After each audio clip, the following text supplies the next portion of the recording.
Okay. Hello, everyone. Welcome. Thank you so much for joining us today. My name is Kalia Garrido, and I am the founder of Healthy Women Leaders. Healthy Women Leaders is a collective of women in leadership who choose to just unapologetically focus on their own personal power, and their health and wellness. And we hold the space to highlight people and ideas that champion healthy living and radical self-care as a critical means to thriving in this crazy world. So our video series features amazing women who have unlocked a truth through health or wellness that can be inspirational or educational or encourage other people to live better lives. And today we are going to be talking to Divya Yerraguntla about overall health and wellness and navigating some of the conflicting messages that we as women know we have in abundance around us. So a little bit about Divya as we begin. She is a multifaceted professional in the pharmaceutical industry with extensive experience in commercialization and business development. She's also a multi-seat board member, it seems like, and the host of the Woman to Woman podcast, which focuses on overcoming stereotypes that are holding women back in their careers. So Divya, thank you so much for joining me today.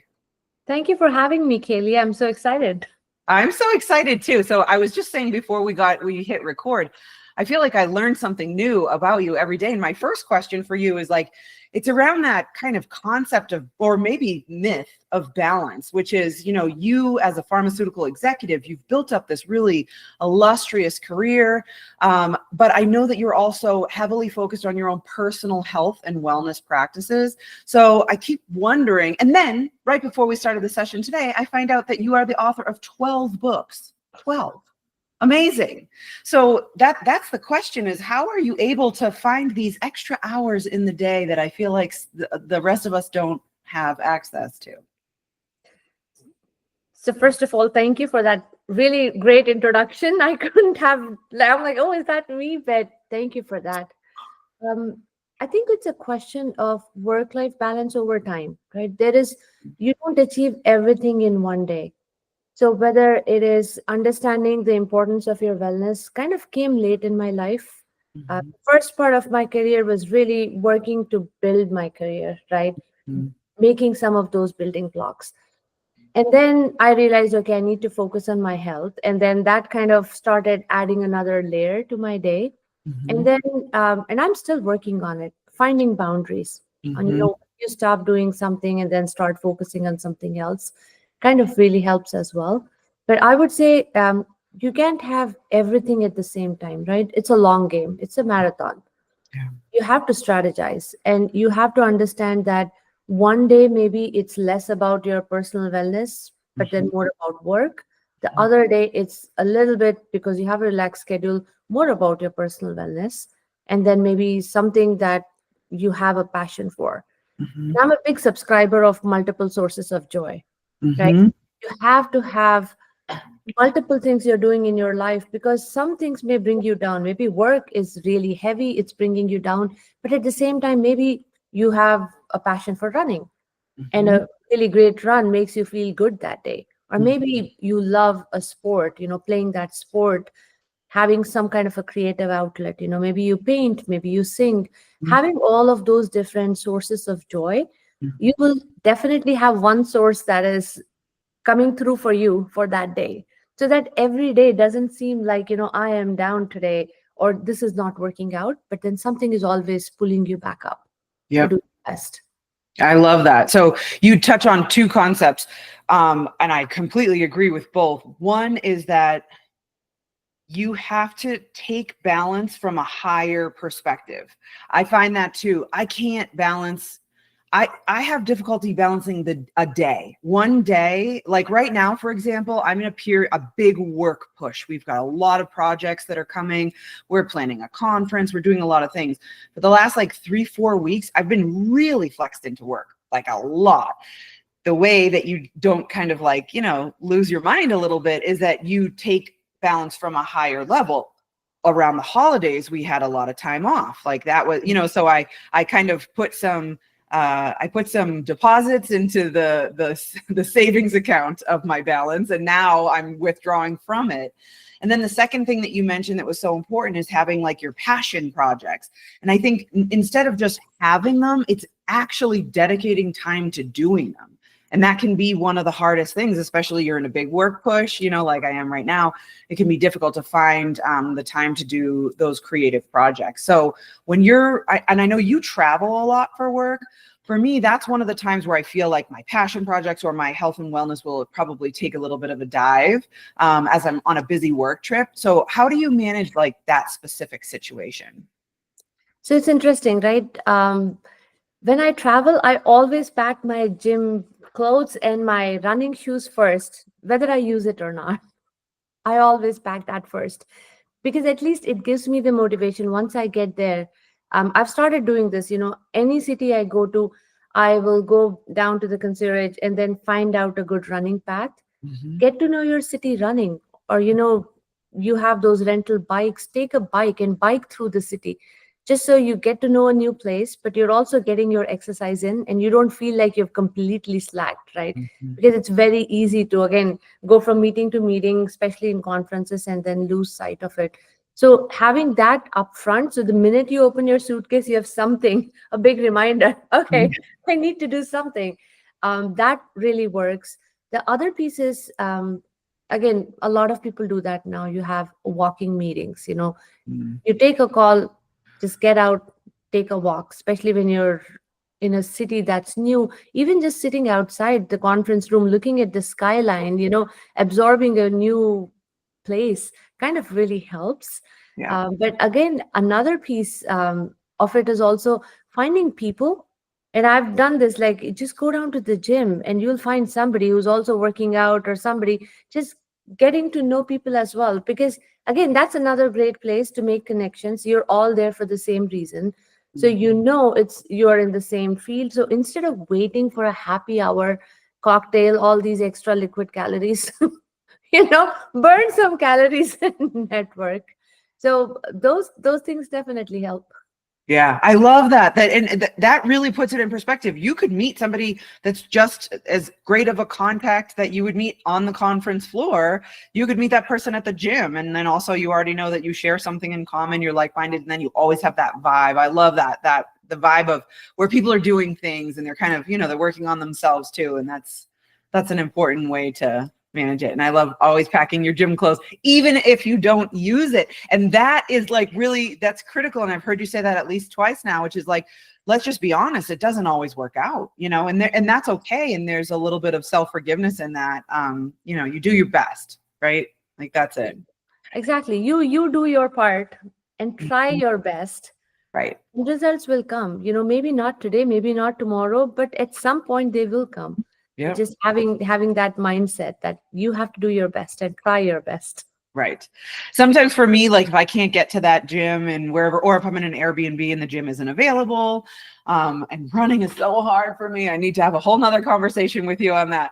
But sometimes I'll do like a stretching or like a Tai Chi or some sort of movement in general. And I'll that will be enough. Like, that's okay if I get out of bed and I take like 10 intentional minutes to just stretch my body and kind of move around and really wake up before, going into what will likely be a very big day.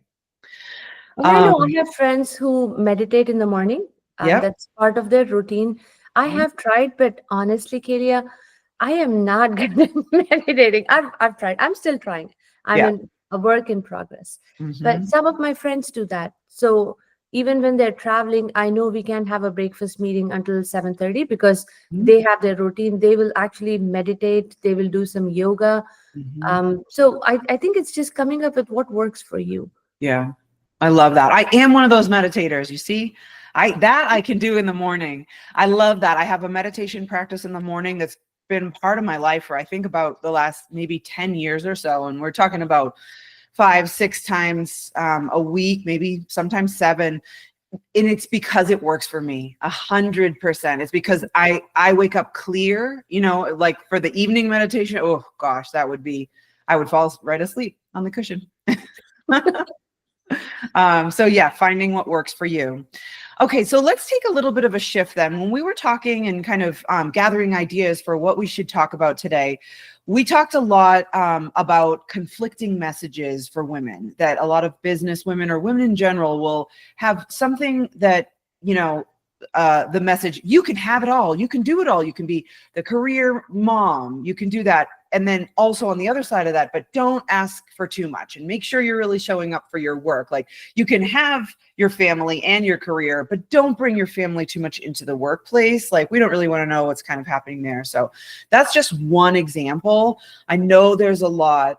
So how would you, how do you sort of parse that out in your mind, some of this like kind of meeting in the middle or trying to be realistic and reconciling those conflicting messages? I think as women, we can have it all, not just at the same time. Right. We just have to have that perspective. It's over time. Like at one point, family commitments are important, then absolutely take the day off, go to that field trip with the child.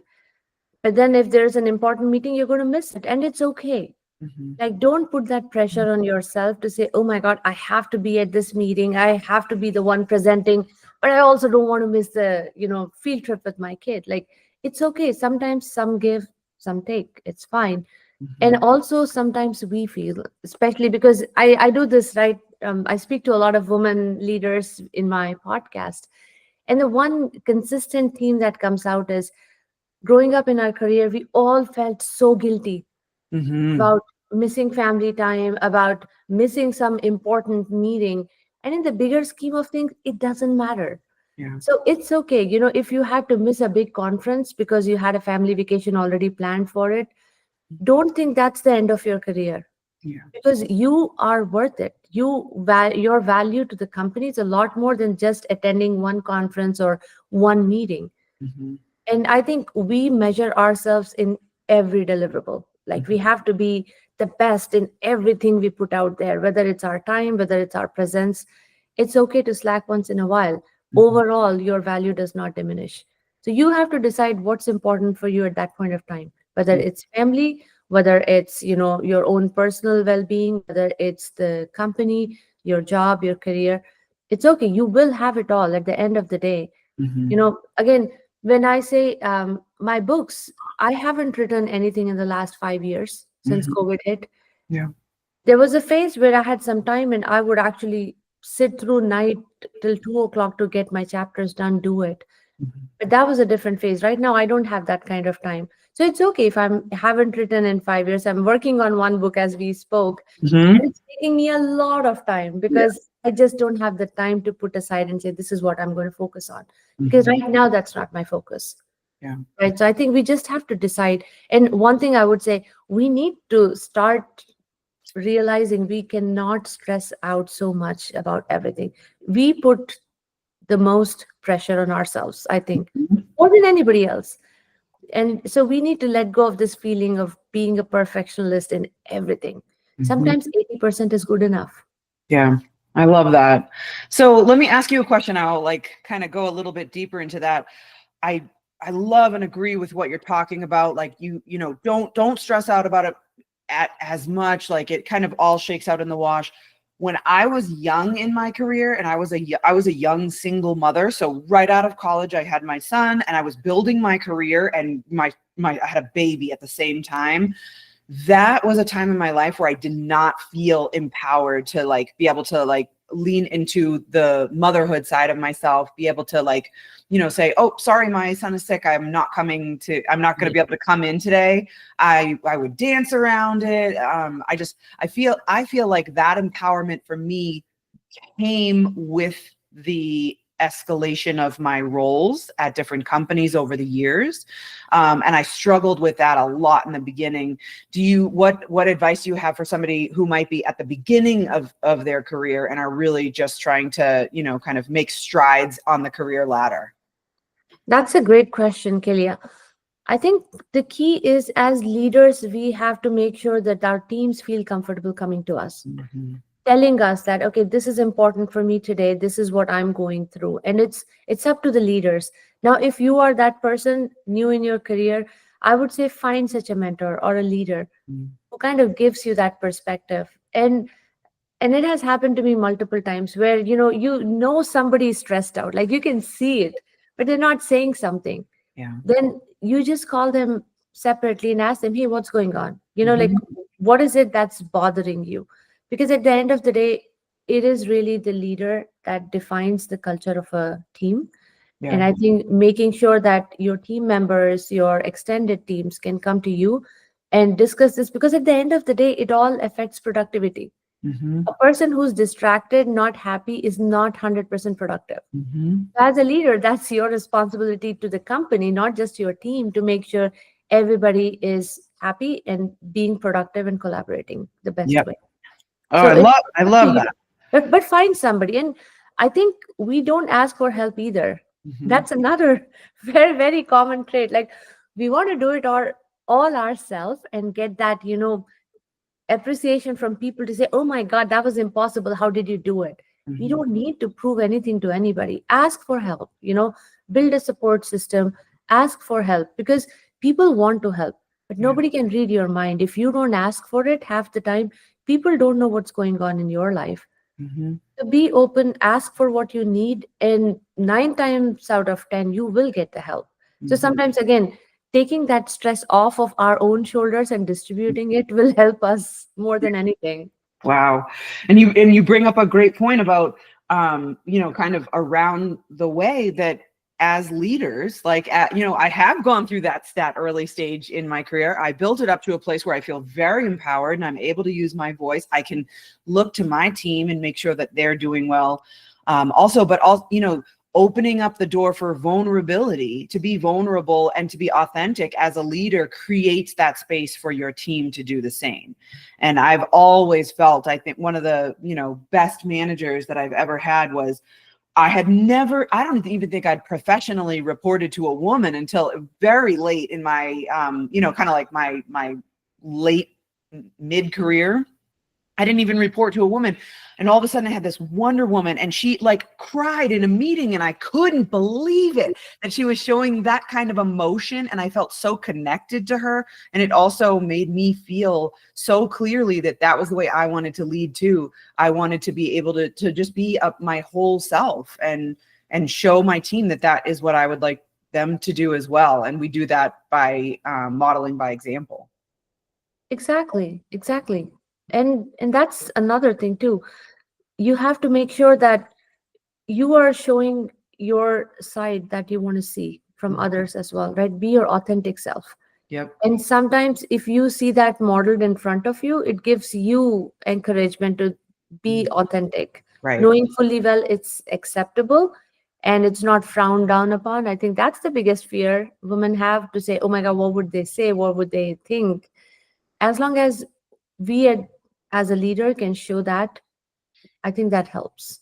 Yeah. What a gift. As you get older, you start to care less about what would they think. Oh, what a joy. Every time I find a meme like that, I send it to my bestie who's the same age as I am. I'm just like, oh man, what a gift to like that, your give up. That goes away over time. And it's Um, funny how you're told the same thing. Like when I was in my 20s, when I was in my 30s, my husband always used to say, why do you care so much? Like, it's okay. They're mhm, doing their job, you're doing your job, and you're doing a great job. So why should you be concerned? But you don't realize it until you hit a certain age. And mhm. to your point, as you get more confident in your job, in your career, that sits in. And then you're like, okay, fine, now I'm not going to care. Right, exactly. And a lot of that goes back to the quality of your work. So I think that as long as you know that you have done, maybe it's not the caring what everybody thinks, but it's like caring what you think. I want to be accountable to myself, number Mhm. one. Did I do the best that I could do? Is there anything else could I consider? Is there anything I could learn from in this situation? Is there anything I could do better? If not, then you have to let it be okay. And then I know I did the best of my ability. I can't foresee every situation, but I can learn from it and then do a little bit better next time. And for me, that was one of the great learnings too, was coming to a place where I could honestly be able to let myself off the hook about caring for it if I truly couldn't have prevented it. Was it a mistake or an error on my part that happened in a work capacity?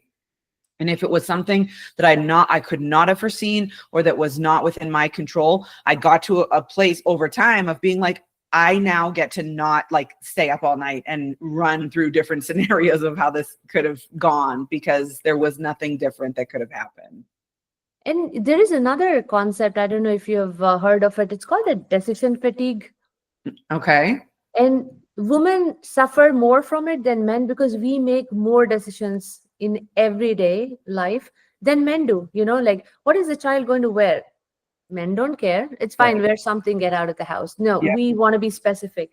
And I think that's what creates more of an issue, because Yeah. we're making so many little Mhm. inconsequential decisions. By the time it comes time to make really good decisions, we are hesitating. Because Yeah. at that point, we are reaching our decision fatigue. By 9 o'clock, you've made 1,000 decisions. Yep. So by the time you get to work, like, everybody else is fresh, but you are like thinking, oh my God, this happened, that happened. Now this is my Mhm. 1,000th decision. So one of the things I used to tell my team, especially to women, was like, just make a decision, right or wrong.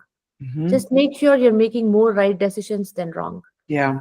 Because in the fear of making a wrong decision, if you're not making a decision at all, Mhm. that's a problem. Right. Yeah. And then you're stagnant and you're You're stuck. stagnant, and then everybody has a problem. Oh, she hasn't moved forward yet. I'm like, Mhm. yeah, but why? And then they're like, because I am so scared. What if this happens? What if I'm like, don't overthink, just Right. do it.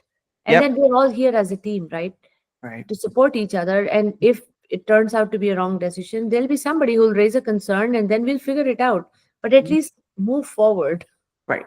I love that. Yeah. So this is one of the things that I tell my team all the time as well. I'm like, there's good news and bad news. The good news is that I'm not going to expect you to be perfect. The bad news is that I'm not going to be perfect. Right. Like, so we have that space for each other. It's okay to make mistakes. I was literally having this conversation with one of my teammates earlier this week. And I said, there was a time where you were making a lot of errors. And I was like, but I don't care about that right now. What I care about is today you're making far less errors, right? Like little things, little typos, it doesn't matter sort of what the thing is. We're looking for progress, not perfection.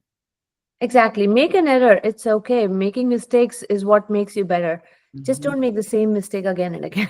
Right, exactly. Then you didn't learn from it, and now we do actually have a problem. Yeah. Okay, so as we go to sort of conclude, I want to touch back on, kind of how do you address the challenges of maintaining this kind of healthy work-life balance? I think if you want to answer it that way, that would be great. And I also would be looking for like, what is the number one key piece of advice? Like what unlock, as this is an unlock interview, would you like to share with anybody who might be listening?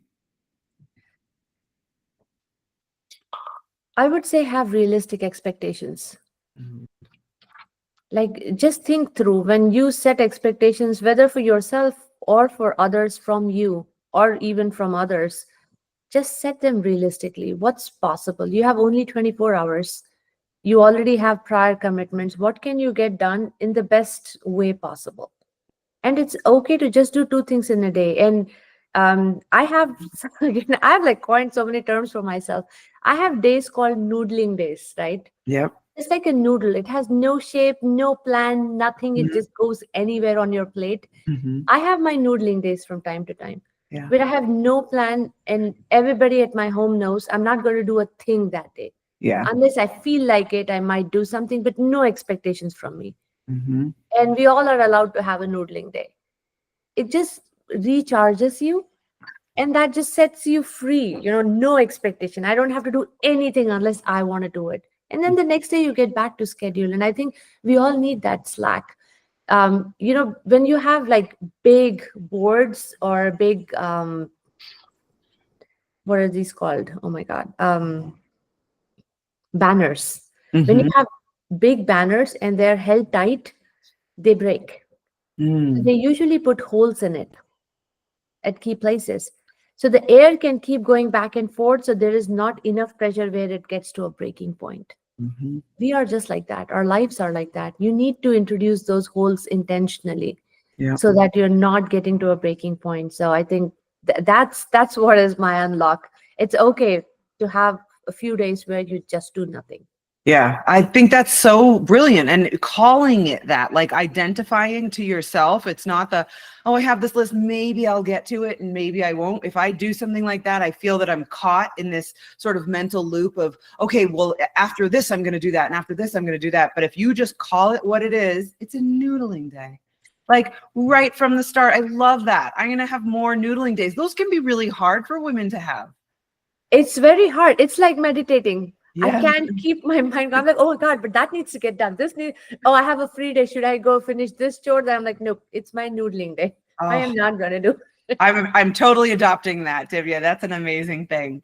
Thank you so much for being with me today. I am so excited to, kind of get to chat with you in this capacity. If anybody, and well, of course, to thank you everybody who's listening or watching on YouTube.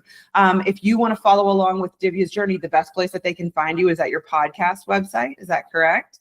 Sure, or find me on LinkedIn. On LinkedIn, and yep, we can certainly link to your LinkedIn profile. And that the sort of centralized location is the the number 2 womanchat.com, and it looks like you're on Spotify and you're on Apple and Amazon, all of yeah.